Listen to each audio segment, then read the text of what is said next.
पश्चिम बंगाल के पुरुलिया में साधु संतों की पिटाई पर बीजेपी आक्रामक, बताया पालघर जैसी घटना कानून व्यवस्था पर उठाए सवाल। कहा ममता बनर्जी के शासन में ईडी अधिकारियों पर हमला करने वालों को संरक्षण, जबकि साधु संतों को करना पड़ रहा है हिंसा का सामना।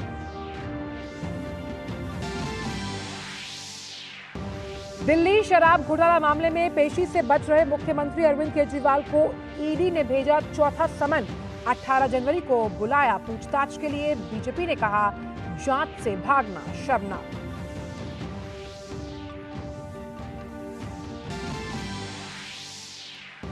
अयोध्या में रामलला की प्राण प्रतिष्ठा से पहले कांची के कामकोटी मठ के शंकराचार्य ने की बड़ी घोषणा। का 22 जनवरी से काशी की यज्ञशाला में करेंगे 40 दिन की विशेष पूजा। श्री राम जन्मभूमि तीर्थ क्षेत्र के मुख्य पुजारी आचार्य सत्येंद्र दास ने कहा शास्त्रों के अनुसार ही हो रहा है सब कुछ। उत्तर भारत में सर्दी और कोहरे का कहर जारी। मौसम विभाग ने कहा अगले कुछ दिन तक राहत मिलने की नहीं है उम्मीद।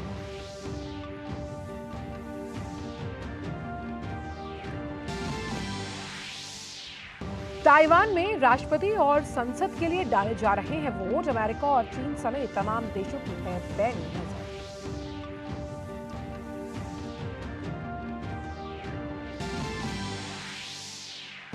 और खेल की खबरों में मलेशिया ओपन बैडमिंटन टूर्नामेंट में आज सात्विक साईराज, रंकी रेड्डी और चिराग शेट्टी की जोड़ी खेलेगी पुरुष युगल का सेमीफाइनल। भारतीय जोड़ी के सामने होगी कोरिया की जोड़ी।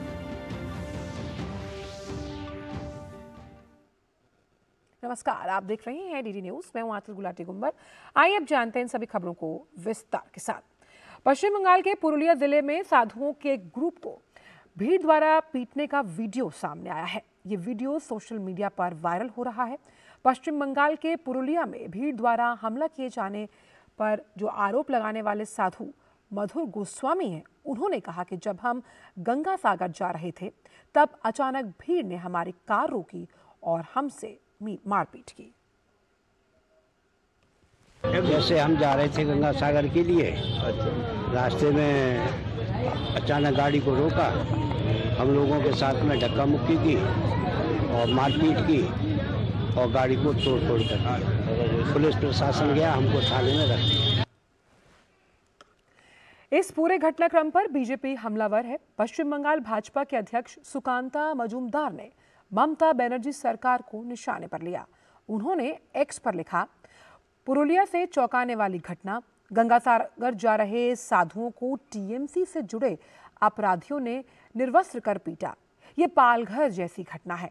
ममता बनर्जी के शासन में शाहजहां जैसे आतंकवादी को राज्य संरक्षण मिलता है, जबकि साधुओं को हिंसा का सामना करना पड़ता है। पश्चिम बंगाल में हिंदू होना अपराध है। वहीं केंद्रीय मंत्री अनुराग सिंह ठाकुर पश्चिम बंगाल के दौरे पर हैं। आज उन्होंने कोलकाता में मीडिया से बात करते हुए मुख्यमंत्री ममता बनर्जी पर जमकर निशाना साधा।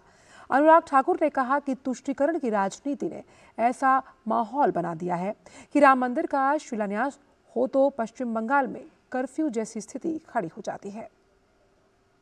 तुष्टीकरण की राजनीति ने इस वातावरण खड़ा कर दिया है कि कभी राम जन्मभूमि का अगर शिलान्यास हो तो बंगाल में कर्फ्यू जैसी स्थिति खड़ी कर दे, हिंदुओं को जश्न भी न मनाने दिया जाए। और अब हिंदू साधुओं को मारने पीटने की, उनकी हत्या तक करने का भी प्रयास किया गया। इस तरह की घटनाएं सामने आई और राज्य की सरकार मूक दर्शक बन के बैठी रही। मीडिया के मित्रों ने जब ये बात को उठाया तब जाकर अब ये थोड़ी कार्रवाई की है।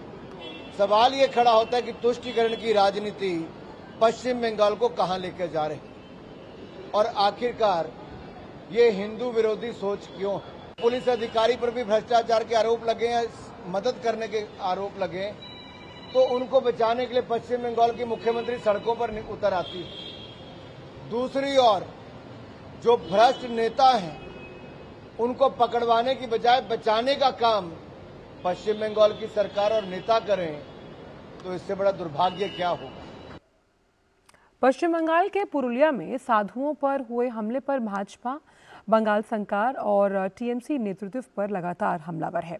इस बीच भाजपा सांसद ज्योतिर्मय सिंह महंतों ने पीड़ित साधुओं से मुलाकात कर उन्हें सम्मानित किया। इस वीडियो को भाजपा नेता अमित मालविया ने सोशल मीडिया प्लेटफॉर्म एक्स पर शेयर किया। अमित मालविया ने एक्स पर हमले के पीछे टीएमसी के गुंडे और नागरिक स्वयंसेवक कहे जाने वाले अनवर शेख का हाथ होने का आरोप लगाया। टीएमसी पर निशाना साधते हुए भाजपा नेता ने एक्स पर लिखा कि इस जांच से कुछ भी नहीं निकलेगा, क्योंकि ममता बनर्जी शेख शाहजहां और अनवर जैसे बैसाखियों के सहारे जी रहे हैं। पुरुलिया में साधुओं पर हमले पर भाजपा टीएमसी नेतृत्व पर लगातार हमलावर है और जैसा कि हमने आपको बताया कि भाजपा सांसद ज्योतिर्मय सिंह महतो ने जो पीड़ित साधु हैं उन्हें सम्मानित किया है। वहीं पश्चिम बंगाल में साधुओं पर हमले पर श्री राम जन्मभूमि तीर्थ क्षेत्र के मुख्य पुजारी आचार्य सत्येंद्र दास ने प्रतिक्रिया देते हुए कहा कि किसी ने ममता बनर्जी को मुमताज खान नाम दिया था। यहाँ रामनवमी और अन्य धार्मिक जुलूसों पर हमले होते हैं। ममता बनर्जी भगवा रंग देखकर क्रोधित होती हैं और यही कारण है कि वो ये हमले करवाती हैं। हमलों की ये घटनाएं बेहद निंदनीय हैं। एक व्यक्ति ने कुछ सोच भर के पता नहीं कहाँ से नाम निकाला था कि मुमताज खान जो है वो ममता बनर्जी हैं। इस समय मुमताज खान नहीं, वो पहले तब मुख्यमंत्री के दृष्टिकोण से यह हमारे रामनवमी हुआ, दुर्गा पूजा हुआ, जो भी अनुष्ठान है हिंदुओं की ओर से और सबको वो अकालता नकारती हैं। इसीलिए वहाँ साधु हैं तो वो भगवा रूप कहीं देख लिया तब तो और उनको क्रोध आता है, नाराज होती हैं और इसीलिए वो आक्रमण कराती। स्वयं मुख्यमंत्री की देन है। शराब घोटाले में ईडी ने अरविंद केजरीवाल को एक बार फिर समन भेजा। अरविंद केजरीवाल को 18 जनवरी को पूछताछ के लिए बुलाया है। ईडी द्वारा केजरीवाल को शराब नीति मामले में भेजा गया ये चौथा समन है। केजरीवाल को पहले 2023 में 2 नवंबर और 21 दिसंबर को समन भेजा गया था। दिल्ली बीजेपी अध्यक्ष वीरेंद्र सचदेवा ने कहा कि हर बार दिल्ली के सीएम अरविंद केजरीवाल जांच से भाग रहे हैं क्योंकि वो सवालों के जवाब देने से डरते हैं। अरविंद केजरीवाल ने जो आज रिएक्ट किया है अफसोसजनक है। हर बार जांच से भागने का रास्ता ढूंढते हैं। अब जैसे ही चौथा सम्मन आया है तो उन्होंने कहा है कि मैं तो गोवा के ट्रिप पर हूं। मतलब आप राजनीतिक पर्यटन करेंगे लेकिन जांच से भागेंगे क्योंकि आपने चोरी की है। आपका जवाब देने से डर लगता है। आपने शराब नीति में घोटाला किया है, कब तक भागेंगे? आप हर बार बहाना बनाते हैं। अरे आप मुख्यमंत्री, आपने संविधान की शपथ ली है, खड़े होकर कानून की शपथ ली है कि मैं कानून के नियमों का पालन करूंगा। जांच एजेंसी आपको सम्मन दे रही है, अगर आप ईमानदार हैं तो जाके बात कीजिए। बीजेपी प्रवक्ता शहजाद पूनावाला ने अरविंद केजरीवाल पर हमला बोला। शहजाद पूनावाला ने कहा कि अरविंद केजरीवाल पिछले 3 समन से पेश न होने का बहाना बना रहे हैं। अरविंद केजरीवाल जो सरगना है, मास्टरमाइंड है शराब घोटाले के, जो पिछले 3 समन्स पर ना जा रहे हैं, ना कोऑपरेट कर रहे हैं और ना बता रहे हैं कि उनकी भूमिका क्या रही है शराब घोटाले में। इसका मतलब साफ है कि पहले समन पर कहा कि स्टार प्रचारक के रूप में मैं बिजी हूं। वहां पर आम आदमी पार्टी को 204 सीट पर डिपॉजिट जब्त हो गई। फिर उसके बाद कहा कि मैं विपासना में बिजी हूं और फिर कहने लगे कि ये वेंडेटा पॉलिटिक्स है। शराब घोटाले में जिनकी भूमिका है उनके लिए अब एजेंसी से कोऑपरेट कर पाना मुश्किल हो रहा है। केंद्रीय मंत्री अनुराग सिंह ठाकुर ने दिल्ली के मुख्यमंत्री अरविंद केजरीवाल पर कटाक्ष करते हुए कहा कि ईमानदारी की बड़ी बड़ी बातें करने वाले आज खुद पूरी तरह से भ्रष्टाचार में लिप्त हैं। 2011 से लेकर 14 तक श्रीमान अरविंद केजरीवाल बड़ी बड़ी बातें करते थे। कांग्रेस के भ्रष्टाचार के खिलाफ उस समय अपनी आवाज उठाने की बात करते थे। आज वो भ्रष्टाचार के दलदल में डूबे हुए हैं। अरविंद केजरीवाल जी की पार्टी आम आदमी पार्टी के उप मुख्यमंत्री जेल में है भ्रष्टाचार के चलते। उनके स्वास्थ्य मंत्री 1.5 साल जेल में रहे भ्रष्टाचार के चलते। उनके शराब मंत्री, शिक्षा मंत्री जेल में है। उनके सांसद जेल में है। आखिरकार इनके विधायकों से लेकर सांसदों को जेल क्यों जाना पड़ा? भ्रष्टाचार के चलते। और अराजकता फैलाने का काम, भ्रष्टाचार को बढ़ाने का काम अरविंद केजरीवाल जी और इनके राजनीतिक दल ने किया है। ईडी द्वारा केजरीवाल को समन करने पर कांग्रेस लीडर संदीप दीक्षित ने प्रतिक्रिया देते हुए कहा कि केजरीवाल को ईडी के सामने पेश होना चाहिए। इनको जाना चाहिए, इन्हें तो ईडी तो पूछती रहेगी आपसे।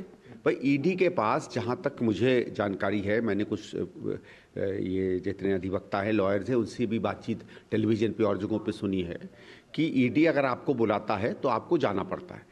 तो मेरा ये है कि चले जाइए, इसको सब खत्म करिए। 1-2 दिन लगेगा ज़्यादा से ज़्यादा। भाई आपको याद है खड़गे जी भी गए थे, ईडी में बुलाया गया था, सोनिया जी भी गई थी, राहुल जी भी गए थे, तो आपको जाना चाहिए। विपक्षी इंडी गठबंधन की आज अहम बैठक हो रही है।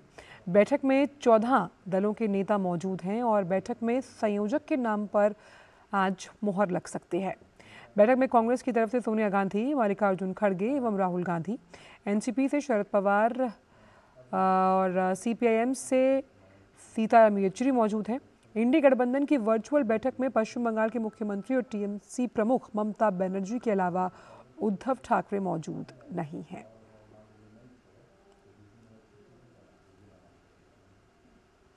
और फिलहाल वक्त एक छोटे से ब्रेक का है, आप देखते रहिए डीडी न्यूज। हो बिजनेस बढ़ाना, गुड़िया को पढ़ाना या मिसेस के साथ वेकेशन, लो मुथूट फाइनेंस गोल्ड लोन। भरोसा इंडिया का, भरोसा इंडिया का। मुथूट फाइनेंस, भारत का नंबर 1 सबसे भरोसेमंद financial services brand. Gold loan के लिए अभी कॉल करें 1-800-313-1212। माँ, ये खीर किसके लिए? आज तेरे दादाजी का जन्मदिन है, उनके लिए। तो मैं दादाजी को क्या दूँ? अपना मोबाइल फोन देना। ये क्या कर रही है? दादाजी के लिए आयुष्मान कार्ड बना रही हूँ। घर बैठे? हाँ।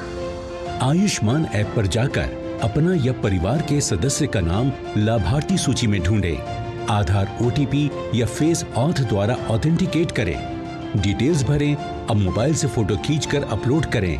दादाजी, ये लीजिए अपना आयुष्मान कार्ड। ये उपहार तो जीवन भर काम आएगा।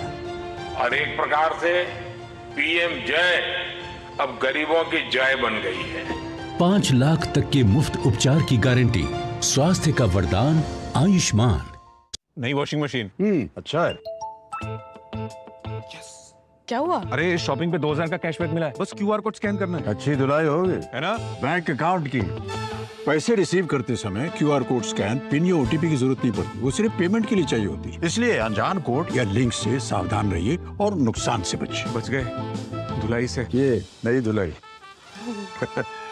आरबीआई कहता है कि जानकार बनिए, सतर्क रहिए। मेरे भाई अरविंद कुमार की कुछ महीने पहले एक्सीडेंट में डेथ हो गई। उन्होंने पॉलिसी बाजार से टर्म लाइफ इंश्योरेंस लिया हुआ था, जो अब भाभी के घर के खर्च और बच्चों की पढ़ाई में काम आएगा। पॉलिसी बाजार की टीम ने क्लेम दिलवाने में हमारी पूरी मदद की। क्लेम के टाइम पे आपकी हेल्प के लिए हमेशा तैयार। पॉलिसी बाजार, 1 करोड़ का टर्म लाइफ इंश्योरेंस सिर्फ 470 रुपए महीने से शुरू। ब्रेक के बाद सभी का स्वागत है। बढ़ते हैं आगे। सोनल माता जन्म शताब्दी समारोह में प्रधानमंत्री नरेंद्र मोदी ने वीडियो संदेश दिया। प्रधानमंत्री ने कहा कि सोनल मां आधुनिक युग के लिए प्रकाश स्तंभ की तरह हैं। सौराष्ट्र की सनातन संत परंपरा में श्री सोनल मां आधुनिक युग के लिए प्रकाश स्तंभ की तरह थी। उनकी आध्यात्मिक ऊर्जा, उनकी मानवीय शिक्षाएं, उनकी तपस्या, इससे उनके व्यक्तित्व में एक अद्भुत दैवीय आकर्षण पैदा होता था। उसकी अनुभूति आज भी जूनागढ़ और मढ़ड़ा के सोनल धाम में की जा सकती है। प्रधानमंत्री नरेंद्र मोदी ने कहा कि सोनल मां ने समाज को कुरीतियों से बचाने के लिए निरंतर कार्य किया है। सोनल मां समाज को कुरीतियों से बचाने के लिए निरंतर काम करती रही। कच्छ के बोवार गांव से उन्होंने बहुत बड़ा प्रतिज्ञा अभियान शुरू किया था। उन्होंने परिश्रम करके आत्मनिर्भर बनने पर हर किसी को सीख दी थी और उस पर जोर दिया था। पशुधन के प्रति भी उनका उतना ही बल था। पशुधन की रक्षा करने पर वो हर क्षेत्र में हर समय आग्रह करती थी। साथियों, आध्यात्मिक और सामाजिक कार्यों के साथ ही सोनल मां देश की एकता और देश की अखंडता की भी एक मजबूत प्रहरी थी। और अब रामनगरी अयोध्या से जुड़ी हुई खबरों की तरफ आपको लिए चलते हैं।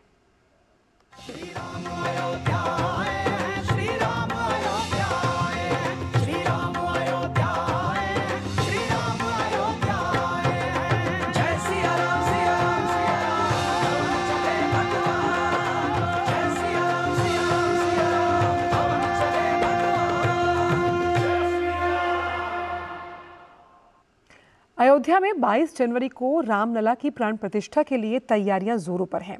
इस बीच प्रधानमंत्री नरेंद्र मोदी ने एक बार फिर लोगों से 22 जनवरी को हर एक घर में श्री राम ज्योति को प्रज्वलित करने की अपील की है। सोनल माता जन्म शताब्दी समारोह के वीडियो संदेश में प्रधानमंत्री ने ये अपील की है। आइए सुनते हैं।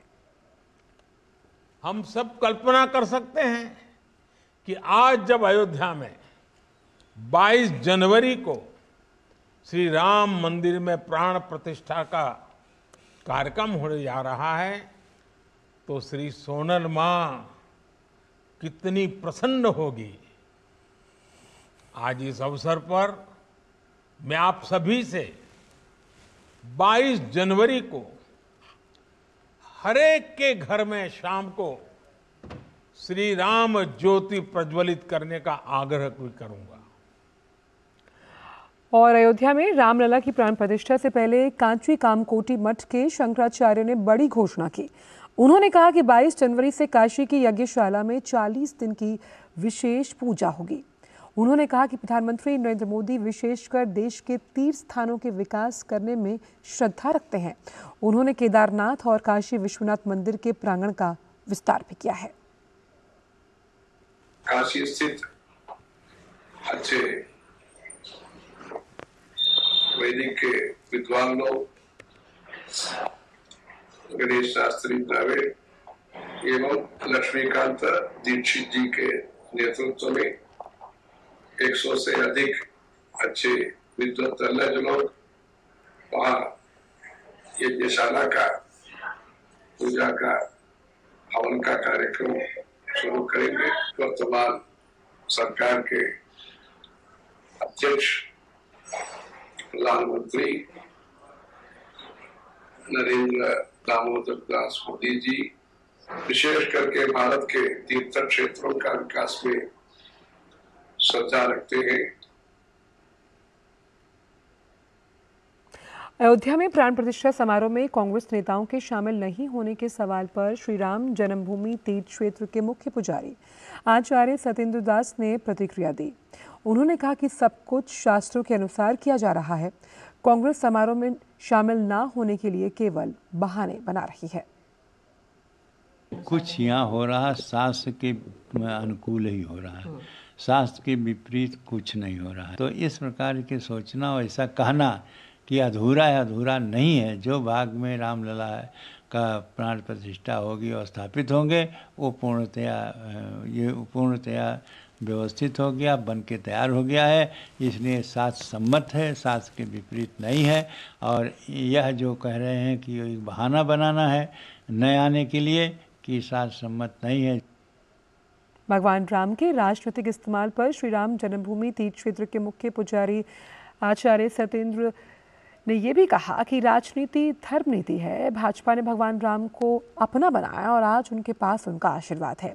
ये राजनीति नहीं बल्कि धर्म की नीति है। उन्होंने राम को अपना लिया। जहाँ जाने के बाद जीवात्मा पुनः यह नाशवान संसार में नहीं आता, अमर हो जाता है। तो ऐसे परमात्मा का जो आश्रय लिया है वह राजनीति नहीं है, उसको हम धर्मनीति कहते हैं, भक्ति कहते हैं, आत्मसमर्पण कहते हैं भगवान के प्रति। हमको यही सोचेंगे और यही कहेंगे। अयोध्या में 22 जनवरी को राम मंदिर के उद्घाटन को लेकर दुनिया भर में उत्साह है। इस बीच मॉरिशस सरकार ने हिंदू सरकारी कर्मचारियों के लिए 22 जनवरी को 2 घंटे की विशेष छुट्टी देने की घोषणा की। इस फैसले से मॉरिशस में हिंदू सरकारी कर्मचारी 22 जनवरी को रामलला के प्राण प्रतिष्ठा समारोह के साक्षी बन पाएंगे। ये विशेष छुट्टी दोपहर 2 बजे से 2 घंटे तक रहेगी। मॉरिशस में 48.5% आबादी हिंदू है।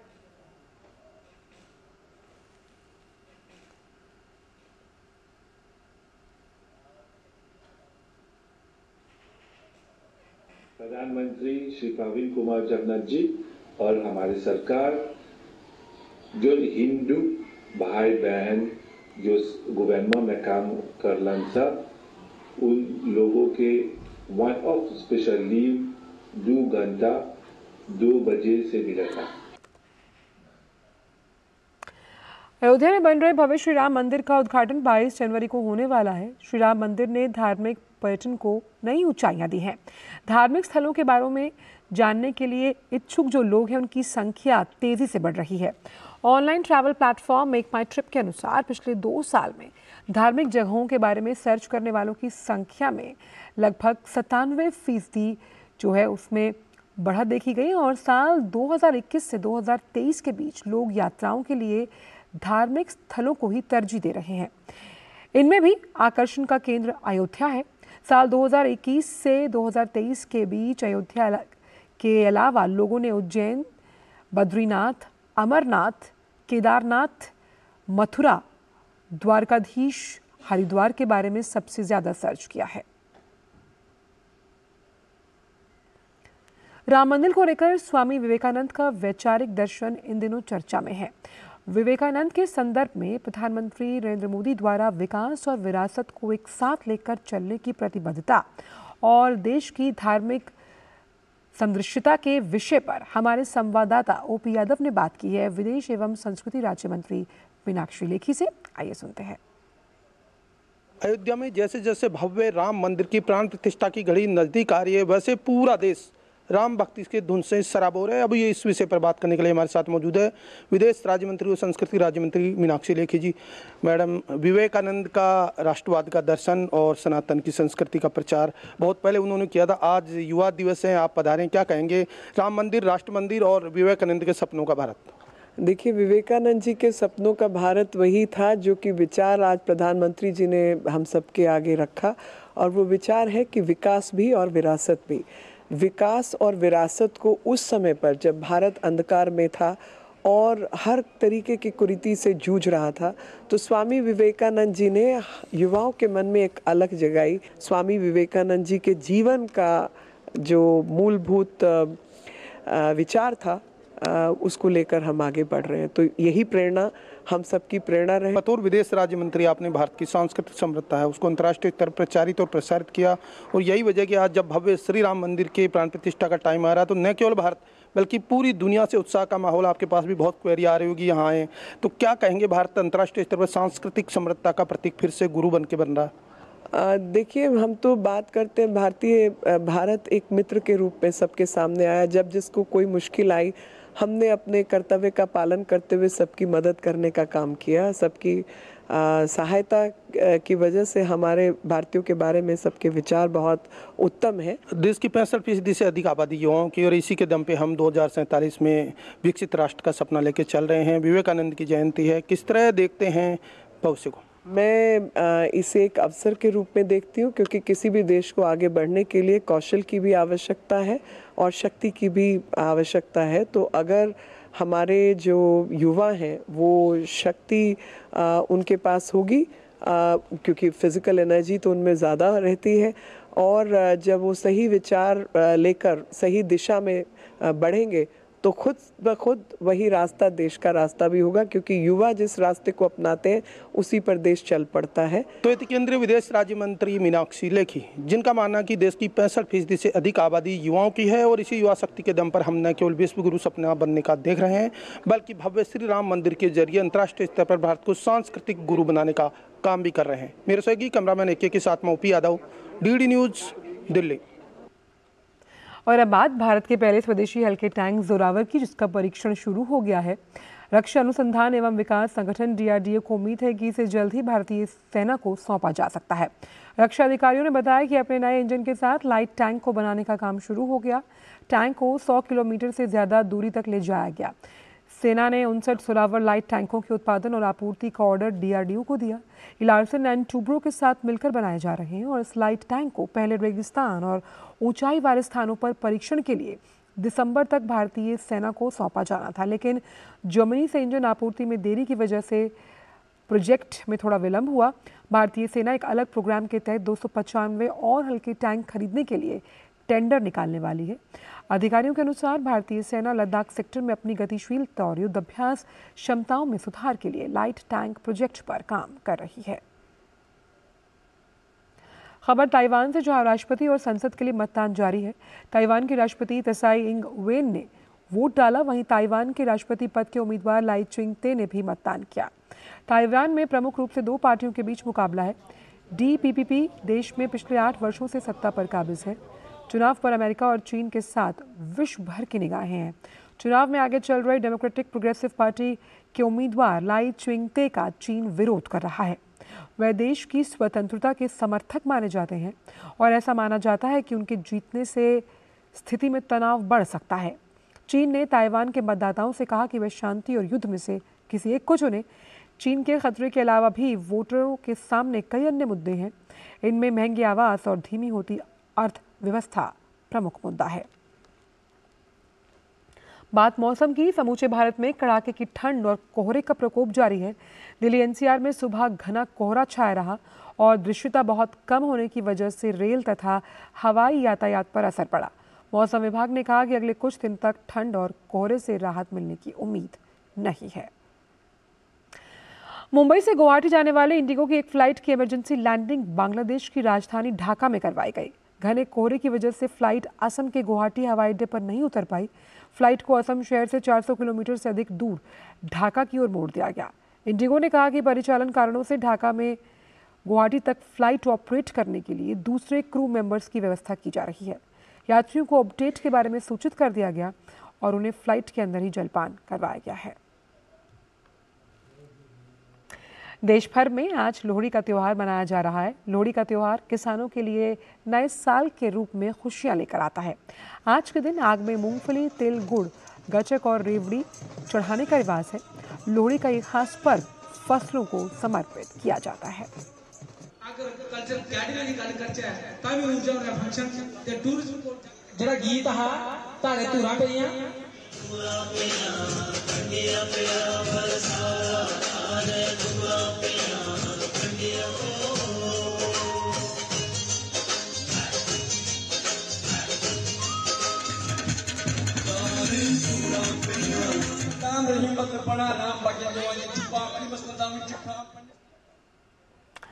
और फिलहाल समाचारों में इतना ही। दीजिए इजाजत। नमस्कार।